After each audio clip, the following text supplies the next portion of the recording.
1 രാജാക്കന്മാർ അധ്യായം 18.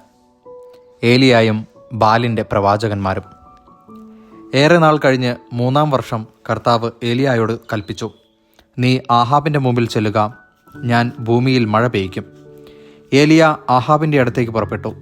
സമരിയായിൽ അപ്പോൾ ക്ഷാമം കഠിനമായിരുന്നു. ആഹാബ് തൻ്റെ കാര്യസ്ഥനായ ഒബാദിയായെ വരുത്തി. അവൻ വലിയ ദൈവഭക്തനായിരുന്നു.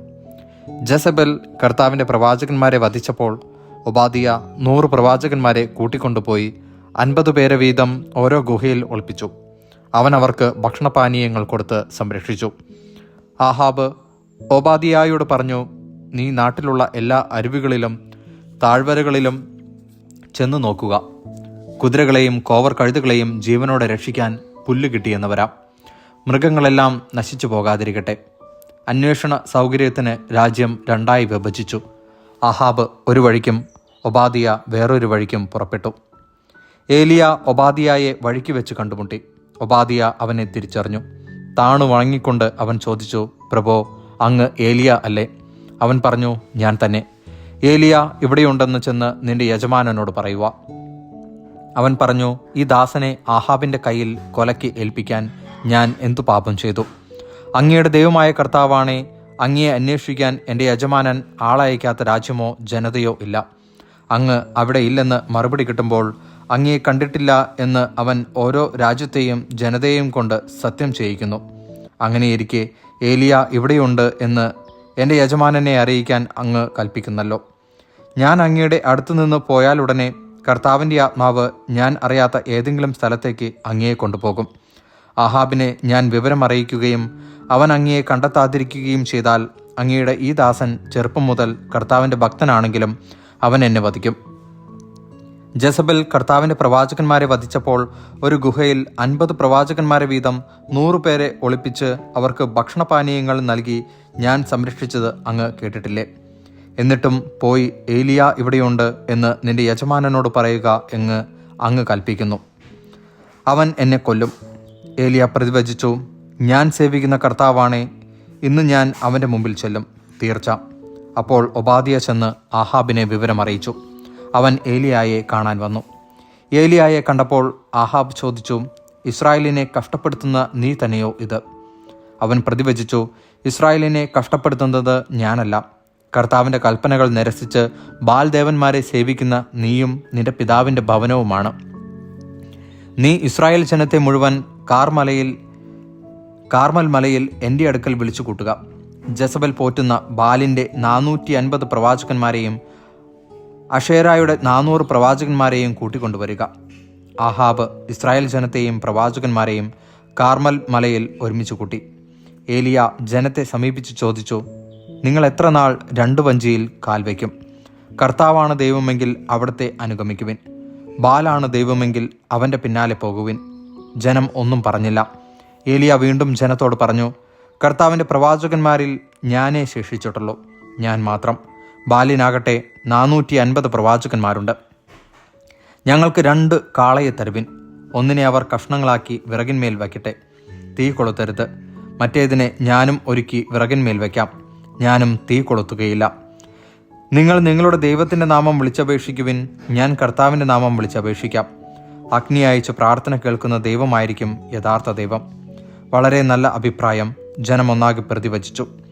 ബാലിൻ്റെ പ്രവാചകന്മാരോട് ഏലിയ പറഞ്ഞു, ആദ്യം നിങ്ങൾ ഒരു കാളയെ ഒരുക്കിക്കൊള്ളുവിൻ.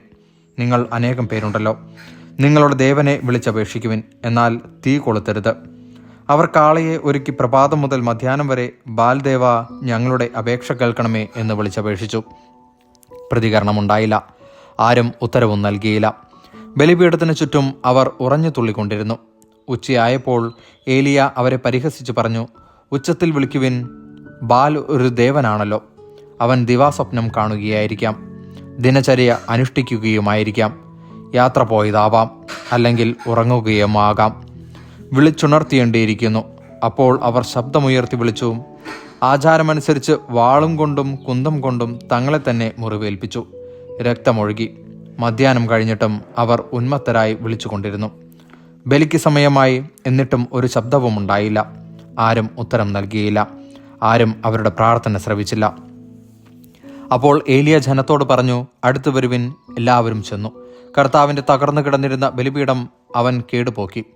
നിന്റെ നാമം ഇസ്രായേൽ എന്നായിരിക്കും എന്ന് കർത്താവ് ആരോട് അരുളി ചെയ്തുവോ ആ യാക്കോബിൻ്റെ പുത്രന്മാരുടെ ഗോത്രസംഖ്യ അനുസരിച്ച് അവൻ 12 കല്ലെടുത്തു. ആ കല്ലുകൾ കൊണ്ട് അവൻ കർത്താവിന് ഒരു ബലിപീഠം നിർമ്മിച്ചു. അതിനു ചുറ്റും 2 അളവ് വിത്തുകൊള്ളുന്ന ഒരു ചാലുണ്ടാക്കി. അവൻ വിറകടുക്കി കാളയെ കഷ്ണങ്ങളായി അതിന്മേൽ വെച്ചു. അവൻ പറഞ്ഞു, 4 കുടം വെള്ളം ദഹനബലി വസ്തുവിലും വിറകിന്മേലും ഒഴിക്കുവിൻ. അവൻ തുടർന്നു, വീണ്ടും അങ്ങനെ ചെയ്യുവിൻ. അവർ ചെയ്തു. അവൻ പറഞ്ഞു, 3-ാം പ്രാവശ്യവും അങ്ങനെ ചെയ്യുവിൻ. അവർ അങ്ങനെ ചെയ്തു. ബലിപീഠത്തിനു ചുറ്റും വെള്ളമൊഴുകി ചാലിൽ വെള്ളം നിറഞ്ഞു. ദഹനബലിയുടെ സമയമായപ്പോൾ ഏലിയ പ്രവാചകൻ അടുത്തുവന്ന് പ്രാർത്ഥിച്ചു. അബ്രാഹത്തിൻ്റെയും ഇസഹാക്കിൻ്റെയും ഇസ്രായേലിൻ്റെയും ദൈവമായ കർത്താവെ, അങ്ങ് ഇസ്രായേലിൻ്റെ ദൈവമാണെന്നും ഞാൻ അങ്ങയുടെ ദാസനാണെന്നും അങ്ങയുടെ കൽപ്പനയനുസരിച്ചാണ് ഞാനിത് ചെയ്തതെന്നും അങ്ങ് ഇന്ന് വെളിപ്പെടുത്തണമേ. കർത്താവെ, എൻ്റെ പ്രാർത്ഥന കേൾക്കണമേ. അങ്ങ് മാത്രമാണ് ദൈവമെന്നും അങ്ങ് ഇവരുടെ ഹൃദയങ്ങളെ തിരിച്ചു വിളിക്കുന്നുവെന്നും അവർ അറിയുന്നതിന് എൻ്റെ പ്രാർത്ഥന കേൾക്കണമേ. ഉടനെ കർത്താവിൽ നിന്ന് അഗ്നി ഇറങ്ങി ബലിവസ്തുവും വിറകും കല്ലും മണ്ണും ദഹിപ്പിക്കുകയും ചാലിലെ വെള്ളം വറ്റിക്കുകയും ചെയ്തു. ഇത് കണ്ട് ജനം സാഷ്ടാംഗം വീണ് വിളിച്ചു പറഞ്ഞു, കർത്താവ് തന്നെ ദൈവം, കർത്താവ് തന്നെ ദൈവം.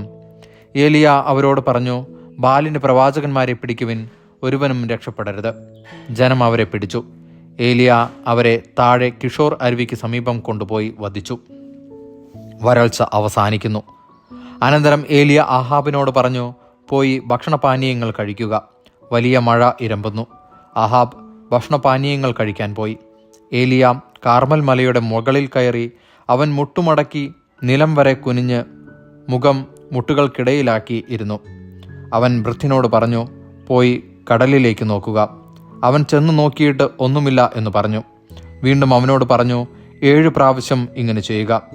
7-ാം പ്രാവശ്യം അവൻ പറഞ്ഞു, ഇതാ കടലിൽ നിന്ന് മനുഷ്യകരത്തോളമുള്ള ചെറിയ ഒരു മേഘം പൊന്തി വരുന്നു. ഏലിയ അവനോട് പറഞ്ഞു, മഴ തടസ്സമാകാതിരിക്കാൻ രഥം പൂട്ടി പുറപ്പെടുക എന്ന് ആഹാബിനോട് പറയുക. നൊടിയിടയിൽ ആകാശം മേഘാവൃതമായി കറുത്തിരുണ്ടു. കാറ്റുവീശി വലിയ മഴ പെയ്തു. ആഹാബ് ജസ്രയേലിലേക്ക് രഥം ഓടിച്ചു പോയി. കർത്താവിൻ്റെ കരം ഏലിയായുടെ കൂടെ ഉണ്ടായിരുന്നു. അവൻ അരമുറുക്കി ആഹാബിനു മുമ്പേ ജസ്രയേൽ കവാടം വരെ ഓടി. ദൈവവചനമാണ് നാം കേട്ടത്.